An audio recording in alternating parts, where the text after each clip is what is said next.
Welcome back to All This Math. This is Professor Parker, and we're going to do a problem today dealing with right triangles. All right, right triangles.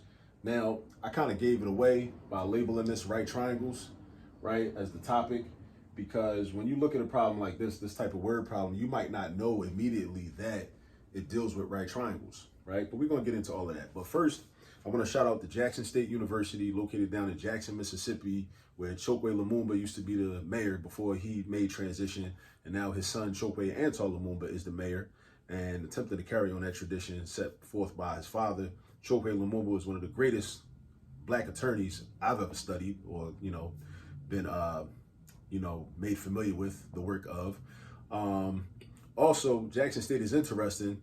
I didn't know that James Meredith actually graduated from Jackson State, or he attended Jackson State. But definitely do some research on James Meredith and his 1966 March Against Fear, right? James Meredith and his 1966 March Against Fear. He started walking on June 6th, 1966, in the summertime, down south. Started walking from Memphis,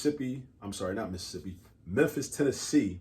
His goal was to walk all the way to Jackson, Mississippi, to inspire black people to go out and vote after the passage of the Voting Rights Act in 1965. But it's much more deeper and much more involved than that. And some things transpired along that walk, but definitely go do your research on James Meredith and the March Against Fear in 1966. All right, definitely check that out. Also, Walter Payton graduated from Jackson State University. So if you're a Chicago Bears fan or just an NFL fan or football fan in general, Walter Payton went there. He used to be one of my favorite running backs when I was growing up. So, all right, let's get into this. What is the length of the diagonal? That's important. Diagonal of a 10 centimeter by 15 centimeter rectangle. All right. So, this is a word problem. It's pretty straightforward. It's only one sentence. But let's think about some of the key words. The length. Length is a key word, right? Diagonal is a key word. You need to know what a diagonal is. We probably know what the term diagonal means because we cut sandwiches diagonally, When I was little, I used to like my mom to cut my sandwiches diagonal, right? So we know what diagonal means, but a diagonal is actually a geometric term that we should understand. I'm going to talk about that in a second. And we're dealing with a rectangle, right? And excuse my handwriting if you can't understand this. And we have 10 centimeters and 15 centimeters. Now, the actual problem is also located in the description notes underneath of the video too. I'm sure you're watching this on YouTube, so you can see it there. What is the length of the diagonal of a 10 centimeter by 15 centimeter? These are the dimensions of the rectangle. Rectangle, all right? So the first thing I like to do is draw a picture. So let's just draw a rectangle. Let's draw a random rectangle. So I got that, let's do that. Let's do that. Let's do that. That's my rectangle. All right, so I got a random rectangle. Now, let's label the dimensions. This is 10 centimeters by 15 centimeters, right? So I'm gonna make that 10 centimeters, make this 15 centimeters, because that's the longer side, right? This is shorter, this is longer. So we got 10 centimeters by 15 centimeters. All right, so now, it's asking about the length of the diagonal. So what is the diagonal? A diagonal, so in order to understand what a diagonal is, first we need to understand what a vertex is. A vertex is a corner in a polygon. This is a rectangle, but it is a type of polygon, right? It has multiple sides. That's what makes it a polygon. It's got 4 sides. The type of polygon is a quadrilateral, right? Quad means 4, lateral means side. Like in football, lateral pass, throw it to the side, right? That's a lateral pass, right? Quad means 4, lateral means side. This has 4 sides, 1, 2, 3, 4, right? Now, the corners where the sides meet are called vertices. Each one, that's plural, each one is a vertex. Now, what is a diagonal? A diagonal is when a segment is drawn from a vertex to a non-consecutive vertex. Let me write that word down. Non-consecutive. That's an important word. Like, what does consecutive mean? One after the other. Like the numbers, 1, 2, 3, 4, 5. Those are consecutive numbers, right? But if I skip numbers, I count by twos. 1, 3, 5, 7, 9. Those are non-consecutive numbers. So let's say I start here and I'm drawing a segment to a non-consecutive vertex. So if I drew a segment from this point to this point, these are consecutive vertices. They are consecutive vertices. So that's why this from here to here is not a diagonal. Here to here is not a diagonal. But if I start a segment right here and I skip this vertex and I go to that vertex, this is a non-consecutive vertex. So that means the length from here to here is a diagonal. And the diagonal is important to understand because the diagonal is one of them things that a lot of us just know it when we see it. But a lot of us, we don't know how to describe it and define it specifically. It's important to be able to describe things specifically. We can't just be like, yeah, I know what it is, but I can't tell you what it is. I can't explain to you what it is. No, you need to know what it is and be able to explain it to somebody. So by definition, a diagonal is a length from within a polygon, right? From one vertex to a non-consecutive vertex. So from here to here, that's a diagonal. All right, so let's draw it. Now I'm gonna try my best to go from this point to that point. I'm freehanding it, so be patient with me. Oh, almost got it, almost had it. Almost had it, that's good enough. All right, now another thing we need to understand is, let's go back to the problem and think about what we're being asked. What is the length of this? What is the length of this? Now you might be saying to yourself, well, how am I supposed to figure that out? Well, think about what we know. Let's take a look at this for a minute. Now, I gave you this hint right here. I probably shouldn't have done that, right? Because oftentimes you won't know, you won't be given a hint.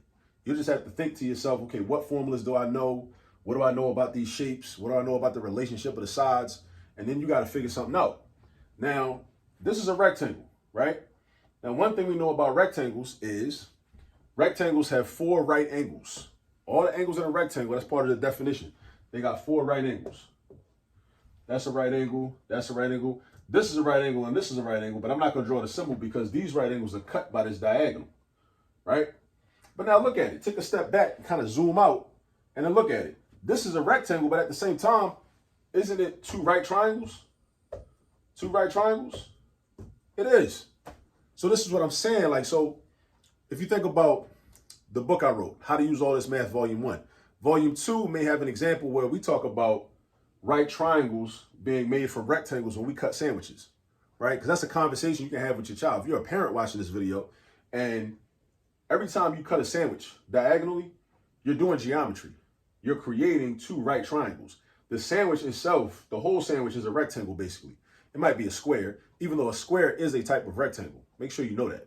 Even though in elementary school, you probably had a teacher that kind of made you think or made you feel like a rectangle and a square were 2 totally different things. But in fact, the square is in the rectangle family. So all squares are rectangles, even though all rectangles are not squares. So make sure you know that, right? Now, whenever you cut a sandwich, you're creating 2 right triangles.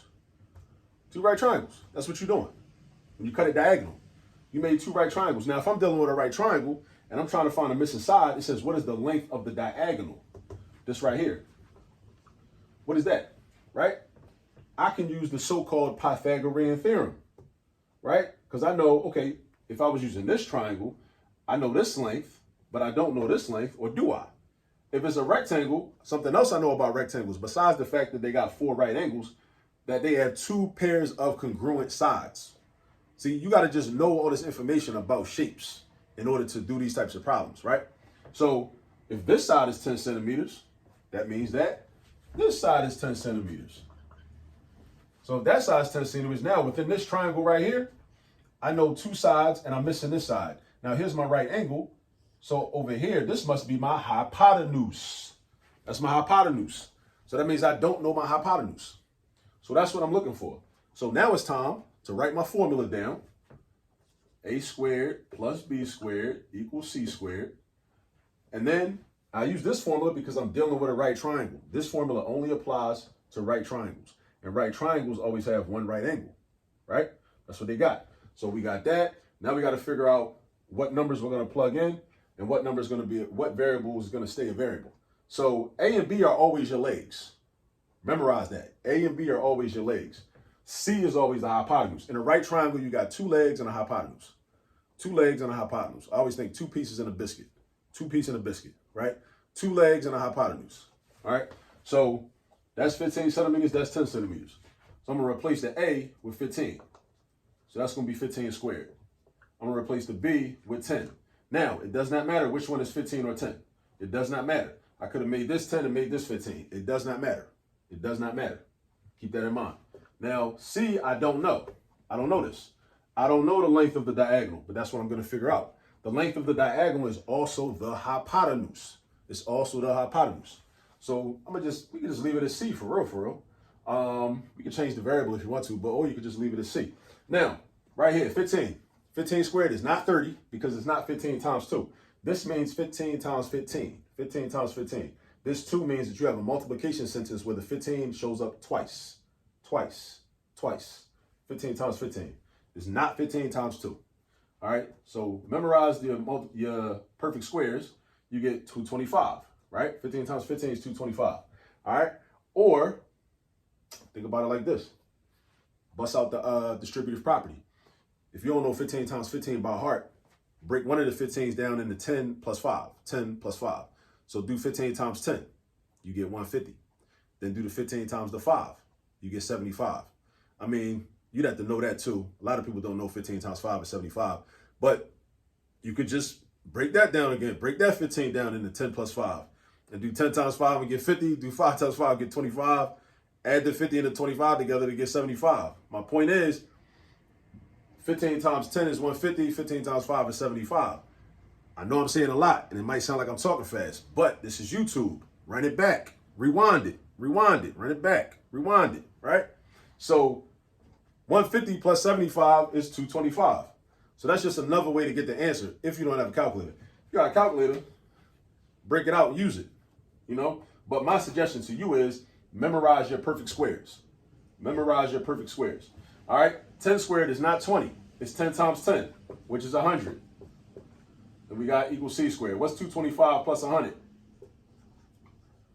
325. 325 is equal to C squared. All right, 325 is equal to C squared. Now I'm trying to find what C is. So I got to get rid of this exponent. How do I get rid of this exponent? By taking the square root. So I'm going to take the square root of both sides of the equation. Why I got to take the square root of both sides of the equation? Why? In case you wonder, if you're wondering that, that's a good question. Because when we're solving equations, we must be balanced. We got to be balanced. You can't just take the square root of the right side and not take the square root of the left. That's not cool. You got to be balanced. We got to maintain balance at all times, right? So now 325. What's the square root of 325? Now in real life, I'm going right to the calculator with it. 325. And again, don't use your phone calculator unless you absolutely have to. You know why? Because your phone is a distraction. It's a distraction. Your phone does too much. The moment you're using your app on your phone to do calculations, then you get a notification, then you're going to be distracted because you're going to read the notification, or you're going to go to that app and see who's messaging you on Instagram, see who's messaging you on TikTok. You're going to see who's texting you. Somebody might call you. You're going to see who's sending you if you're an adult, you know, you might be on Facebook. So you're going to see who's messaging you on Facebook or who just mentioned you or commented on a post or whatever. Get you a separate calculator. Do yourself a favor. Get you a separate calculator. These cost like $10, if that much. Get you a separate calculator. Put your phone on Do Not Disturb. Put it to the side, right? Get you a separate calculator. So you go in here, 325. Oh, 325. Take the square root. 18.003. Okay. 18.03. The square root of C squared is just C because an exponent 2 and a square root symbol cancel each other out. They are exact opposites, or they're inverses of each other, I should say. Not really opposite. They're inverses of each other. Exponent 2, square root, are inverses of each other. All right. Now, I knew this was going to be the answer. You know why? Because this is why. The closest perfect square to 325 is 324, right? 324 is very close to 325. And the square root of 324 is 18. So I know that the square root of 325 must be very close to 18 because the square root of 324 is 18 and 324 is very close to 325. Think about it. That should make sense to you. Just think about it for a minute. All right. So that means that the length of this diagonal in this rectangle is 18.03 centimeters. Centimeters. They include the units, centimeters. Now, why is this reasonable? It's reasonable because in any right triangle, your hypotenuse is always the longest side. Your hypotenuse is always the longest side. In any right triangle, your hypotenuse is always the longest side. So here go my hypotenuse. That's 15 and that's 10. 18 is more than 15 and more than 10. So we good. But if you ever doing work with a right triangle and you're trying to solve for the hypotenuse and you end up with a number that's less than one of your legs, remember we got 2 legs and a hypotenuse. If you end up with a length that's less than one of these, you made a mistake. You got to go back to the drawing board. You got to find that mistake because we can't have that. That's mathematically incorrect. It's mathematically impossible. Your hypotenuse can never be shorter than one of these 2 legs. All right. All right. So definitely use this video as a resource. If anything I said didn't really make sense, if I was talking too fast, saying too much too quickly, rewind it, run it back. It'll make more sense the second or third time you hear it. All right. And also shout out to Jackson State and all of the HBCUs. Peace. I'll see you on the next video.